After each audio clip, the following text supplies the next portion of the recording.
Hey guys, welcome back to my channel.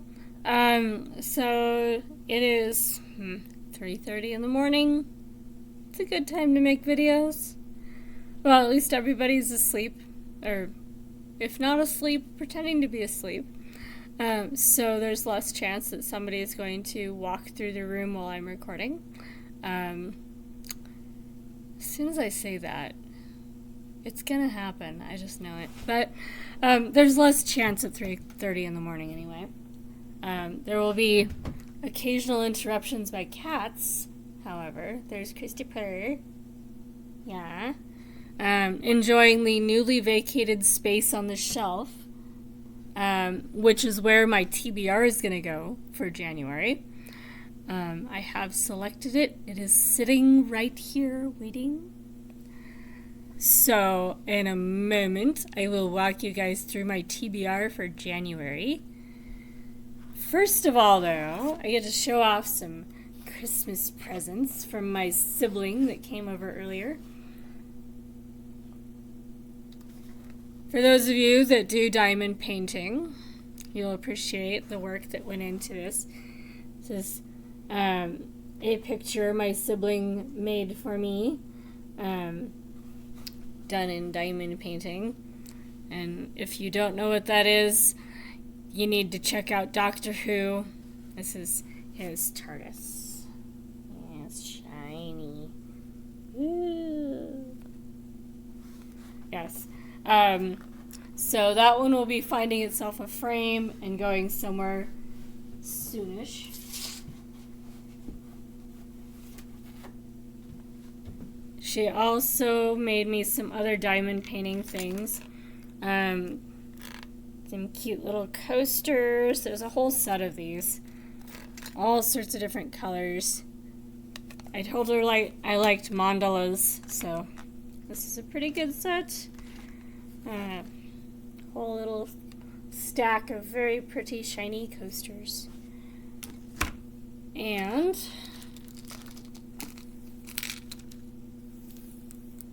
a keychain. This little guy is adorable. Ooh. And 2 bookmarks. And these are obviously not the kind of bookmarks that live in your book when you put your book on the shelf, because they're way too fat for that. But they're excellent for when you set the book down and just want something to keep from losing your page. So those will be exciting. And she also gave me some ornaments. These are not things she made. They're just very cool ornaments if you happen to be bookish.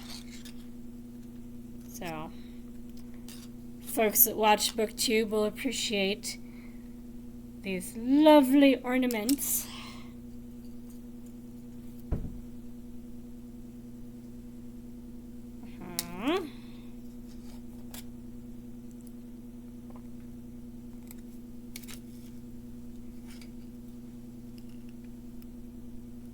Very nice, very nice. And this one.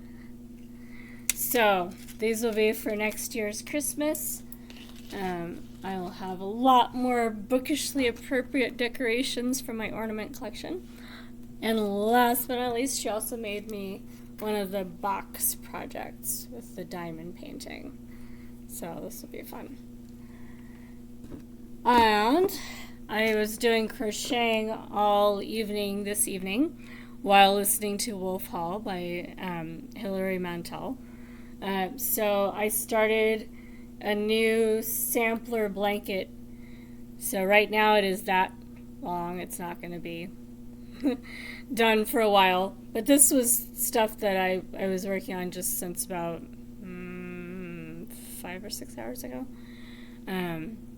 So yeah, it's coming along pretty well. This one's from a Crochet Crowd holiday blanket. But this is using up wool yarn. I have a lot of wool yarn that is starting to get moths in it, and I really have to use it up. And I definitely don't have enough moth-proof storage to put it all away, so best solution is to make blankets out of it. And then this is the square pattern start for the new crochet along from Crochet Crowd that starts tomorrow. And here is the rectangular blanket start. Crochet Crowd put out the first 3 rows early for both the square and rectangle version of the blanket project that starts tomorrow because it was a little bit tricky. So the center is actually a cluster. It's like a little bobble, popcorny sort of thing. It's a cluster though. But getting that to be right in the middle requires some finagling that makes it a little bit more complicated just to get started. So everybody can have their middles done before they dive into it, and so that way it's not quite so overwhelming right at the first when the crochet along starts. And the crochet along starts tomorrow, in other words, when I wake up, because it's already the 26th. So I'm very excited to add the next few rows to both blankets. The black and yellow one is all acrylic yarn. The cream and purple one is all wool blend yarn. And when I finish them, either they will be gifts or they might end up being charity blankets. It depends on how big I make them, how hard they are, and whether I have people that would be specifically good recipients for them. So that's that. I will show updates on those blankets, all 3 blankets that I showed you, as I make more progress. So let's get into the TBR so I can put them on the shelf before the cats knock them off. I know if I leave them on my desk overnight, they will be on the floor tomorrow. So they do need to go in the shelf. So you guys have seen these already if you saw my other video today, the Buddha of Suburbia. This is my pick for the TBR takedown video from Reading 1001 on Goodreads. And these are for my 24 tomes of 2024. This is my pick for the number 11 of the randomized list. I don't know if that's exactly how I should describe it, but kind of sort of makes sense. Anyway, so these are books that I'm definitely going to read for January. And since I'm reading the Chinese traditions books, Sources of Chinese Tradition, I also included for my TBR this book, which was acquired for the same class that the Volume 2 part of that other set was acquired for. So Sources of Chinese Tradition Volume 2 was required for a senior level Chinese history class in college. And this was another one of the ones that was required reading. So I've read bits of it, but I don't know if I've read it cover to cover properly. It wasn't really used like that in the class. So I'm going to actually read it cover to cover. And then I pulled a few more books that kind of fit the same theme. So Empress Orchid by Anchi Min. I turned out to have 2 copies of this, so I picked the one that was the cooler cover. I like the ones that have the little window.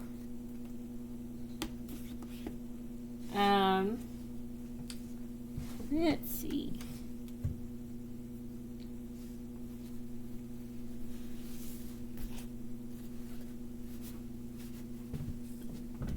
And then in the same theme, this is Cambodia, but Long Ong, Lucky Child is what this one is. I have another book by this same lady. It's actually behind these guys on this shelf. So if I ran out of things to read in my TBR, I could pull another book by her. It's right there. And then I have Snowflower and Secret Fan by Lisa C. This one I've had for a while, and I've seen people talk about it. I guess probably when it was a lot more recent, but it looked interesting. So then we have some murder mysteries. Iron Curtains for the Cardinal. Yes. And I've never read Ire before, so that should be fun. Corpse at the Crystal Palace. And this one's by Carol Dunn. So both of these are murder mysteries by authors I've not read before.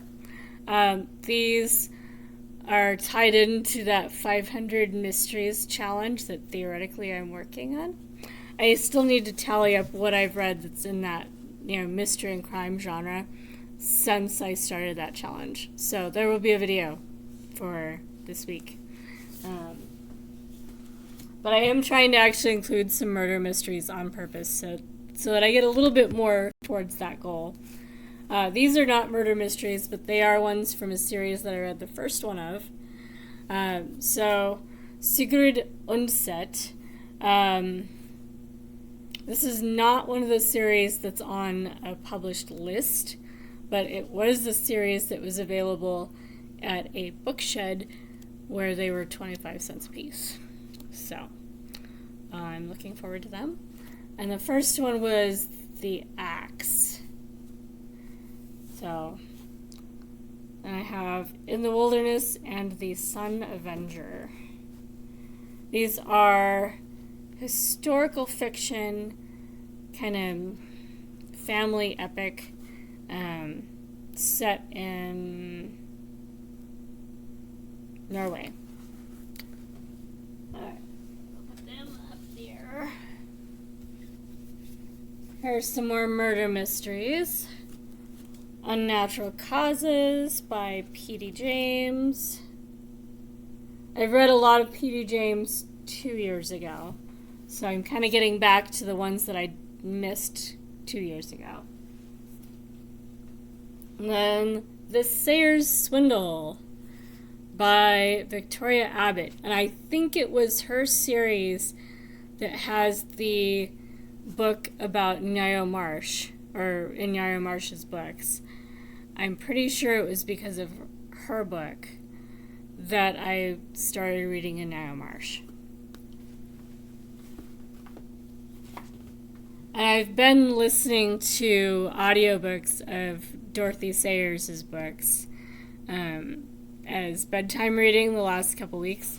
So, yeah, I've definitely revisited them enough to read a book about them.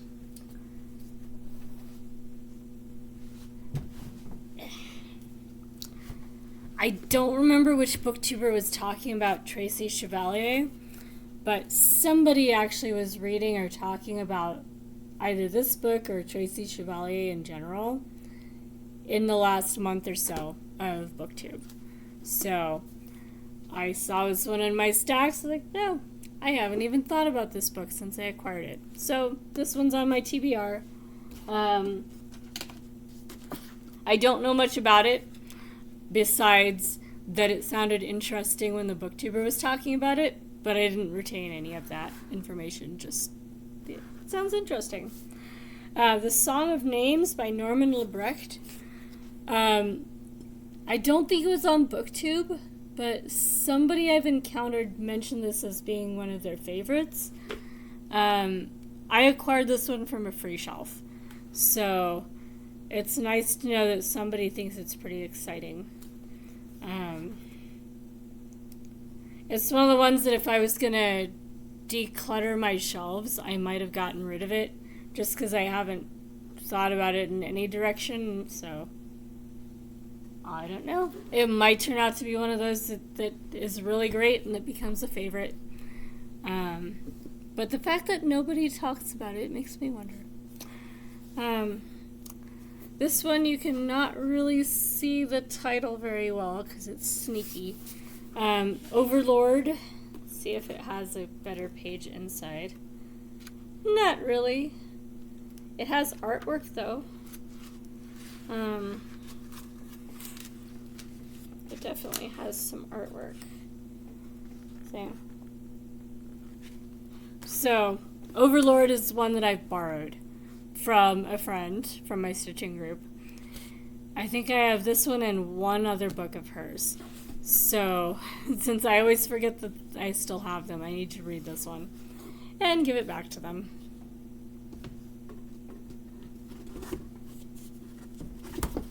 There we go. In the Dark by My Jin. This one is a spy thriller. That should be exciting.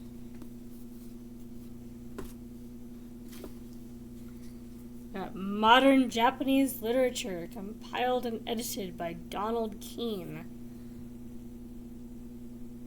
So not quite China, but in the same general part of the world. And then shifting to another part of Asia. I've read a few A.S. Byatt books already. I think at this point 2 years ago. I don't remember when I actually read most of them. But I was on an A.S. Byatt kick for a while. So I did not yet get to Angels and Insects or Possession, so that will be hopefully in January. Possession is on the 1001 books list. I don't remember if Angels and Insects shows up on one of those published lists. It's on somebody's list on list challenges, but I don't remember if it's one of the published ones that's like named.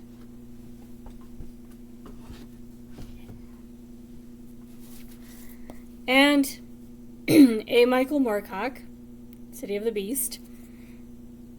Just because. I don't have a lot of Michael Moorcock left that's on my shelf. Because I read all the ones that I could find. This one I missed. So, after this one, I'll have to go looking for any of the Michael Moorcock I've missed.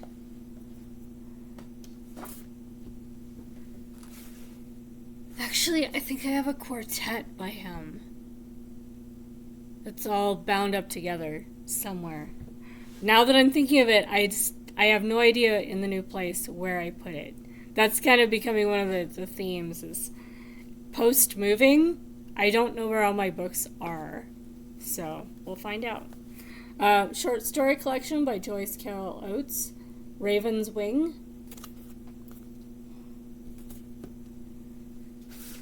Murder mystery, maybe. I think that these are still murder mystery. Pretty sure they're mysteries, whether there's a murder or not. Ink and Shadows by Ellery Adams, who is a mystery writer. I just don't know if... Like, the first one in the series, I think there was a death, but I'm not sure. They might not be quite so gritty. Yeah. Sometimes when they don't have a memorable murder that I can pinpoint afterwards, it's because it was not really a murder, it was like kidnapping or a theft. So not always blood and guts. Anyway, that's the kind of series that one is. It's more about the relationships. It's not really about the crime so much. Michael Connelly, The Burning Room, which I believe is a thriller crime novel.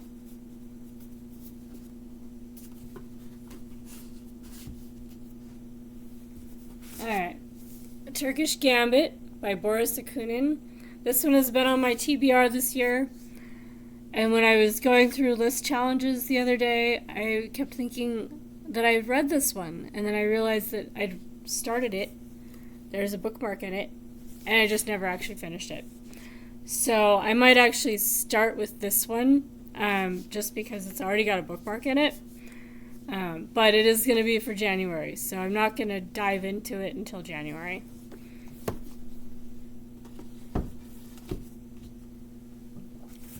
I also included another Boris Akunin book, Sister Pelagia and the White Bulldog. Boris Akunin is a Russian murder mystery novel writer.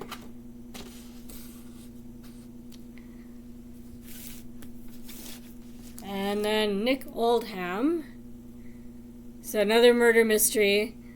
This one I acquired from the free shelf of the library, and I know very little about it. There's a very uncomfortable looking chick tied to a chair with red stuff that's probably supposed to be blood.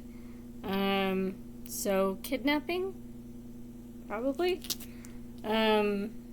It's not very thick, so I'm hoping this is a fast read. And then, you may remember in my one book haul video that I acquired this book and allowed myself to introduce it to my books only after I finished 20 books that I owned. And I was thinking I probably do own the book that it mentions, because it says the author of the critically acclaimed The Gift of Rain, and that sounded so familiar. Yes, I do have it. So I hunted this one down, and I'm going to add both of these to my TBR for January. So that is actually my TBR for January 2024. Any book that was on a previous TBR is fair game, but it is not officially on the TBR for January 2024. So any of the books that are incomplete when the year changes over, I can continue to read those in January. That's cool. The point is to finish books, after all, not to be super, rule-oriented. The rules are just to further the goal of finishing books and absorbing more about what you're reading by pacing them out. And, you might have noticed there's a little bit of a theme of Asian settings or Asian authors. I do try and tailor my TBRs, even when they look super random, so that there's really just a few central themes. There's a lot of murder mysteries, so within the murder mysteries, I will have going on in my head kind of a compare and contrast about these authors and how they handle similar stories. And with the Asian settings, I have a really solid mental map of Asia at this point, so I can pinpoint where they are and kind of fill in my mental map of the culture and people and everything of Asia as I read each of those books. So I'll be focused on Asia a lot more in January. It may look random. It is totally not. There will be a few things that are distinct from the themes, but that's actually good too, because I don't think I could focus on just a specific theme for an entire month without getting bored of that theme and needing to try something else for a bit. This time of year there's a lot of talk about numbers and statistics. I will do a numbers and statistics video closer to the actual end of the year. It is not the end of the year. It is the 26th. Barely. There are days left of reading before we are actually done with 2023. So I'm not going to, announce the stats for 2023 till we've ended 2023, or at least come really, really close. So expect a end of the year video from me at the end of the year. Probably I will be recording that like literally in the last hours of December 31st, because until then I will be reading, and I will probably continue to be reading as I'm uploading that video. So my guess is I will record it literally at midnight, so literally as the new year is changed over. Otherwise, I could be finishing a book during that time. Yeah. We're not competitive, but our family has kind of tracked how many books we read, especially our sibling group, for years.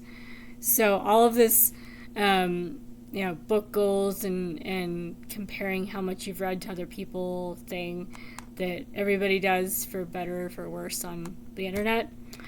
In our little sibling group, we've been doing that for a long time. Like, a lot longer than Goodreads has existed, certainly.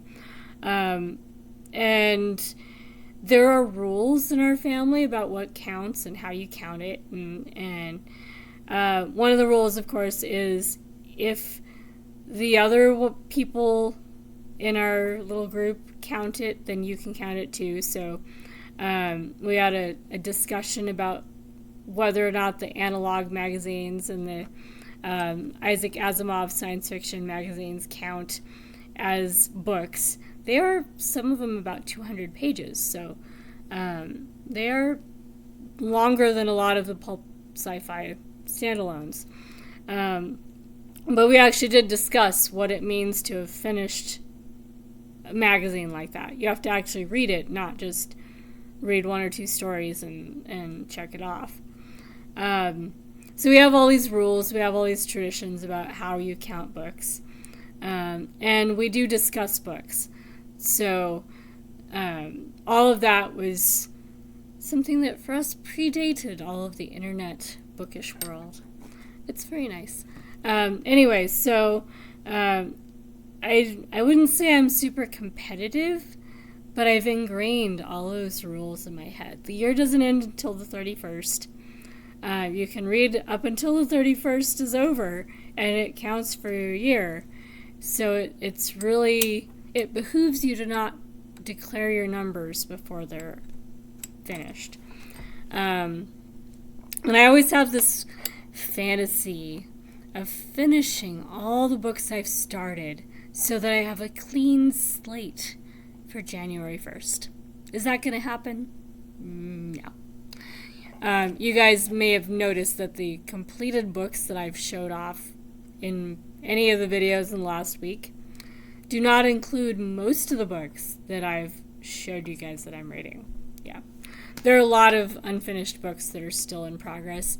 Some of those, there will be days where I will get close to the end of enough books all at once that all of a sudden in one day I'll have finished 7 books. That's because they're all in progress at the same time. So yeah, folks have been asking questions or discussing the questions of how you read that many books.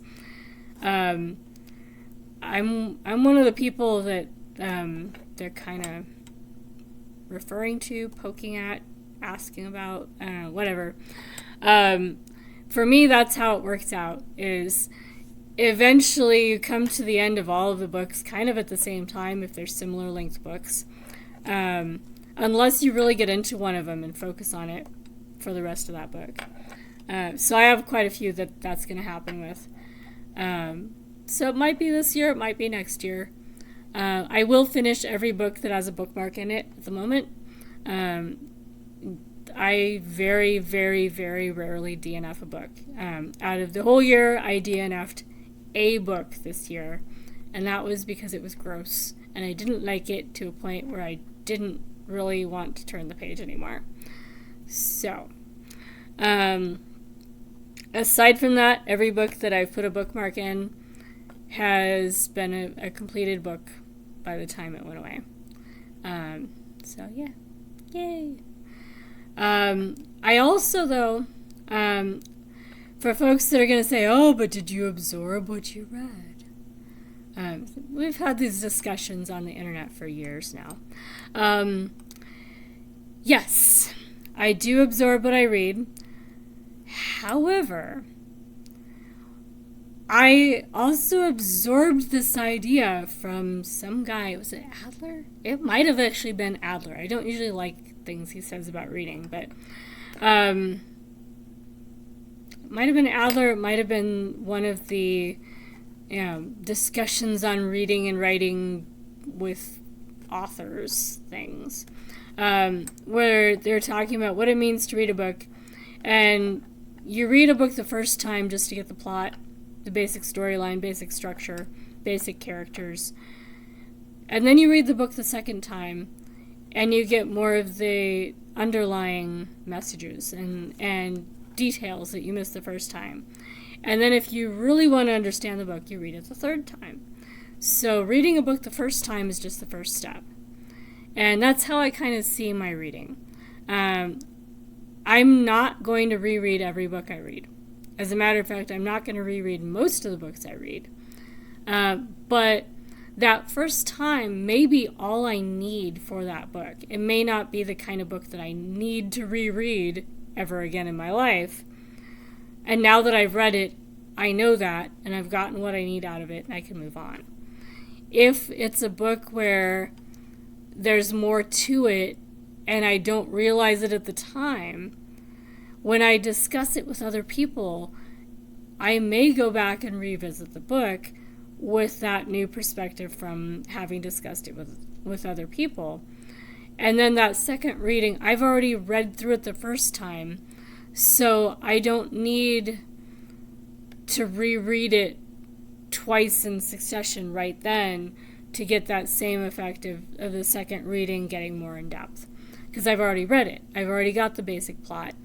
And yeah, my brain does click in, oh, this is what's happening. Even if I haven't read it for 10 years, 15 years, you read a few pages, you recognize it. You start clicking it back into your active memory. So it may not be instantaneous. I may not be able to tell you everything that happened in War and Peace off the top of my head. A lot of things happened in War and Peace. And the point of War and Peace, by the way, is largely the thesis that appears after about 1,000 pages into it. And it's actually about philosophy of, like the role of individuals in history and stuff. So it's not about all the characters crying and being oddly emotional and annoying.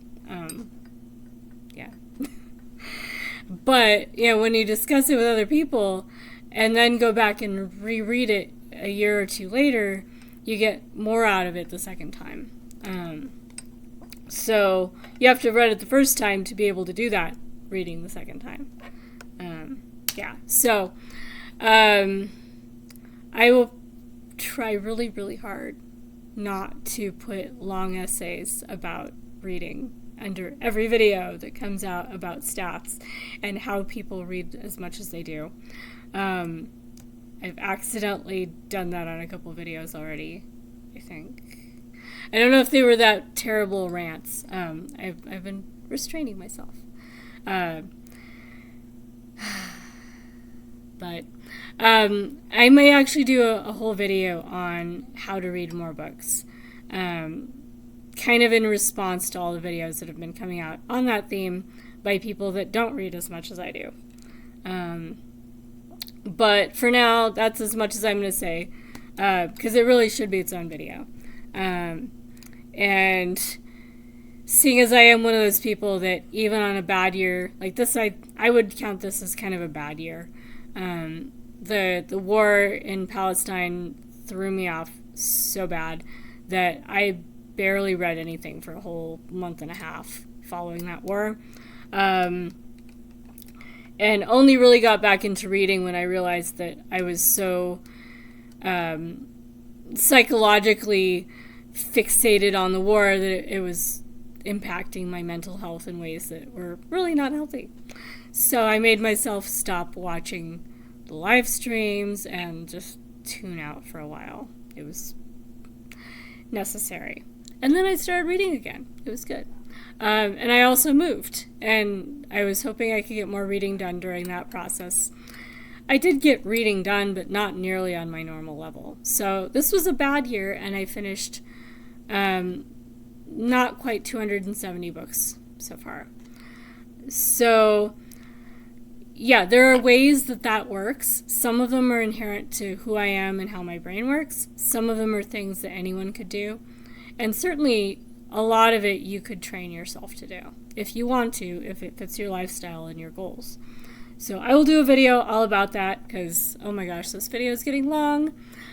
And hopefully you guys are enjoying the rest of your reading for this year. And yeah, let me know if you've read any of the books that I've talked about so far in this video. Or if you are doing the Crochet Crowd crochet-along that starts bright and early the 26th, which is kind of sort of today, but after I go to sleep. And I will put the links for the Crochet Crowd crochet-along and for the blanket that I'm doing that's the stripy one. So if you want to check those out, you can do that. Yeah. Watch for a video about how to read more books or something along those lines.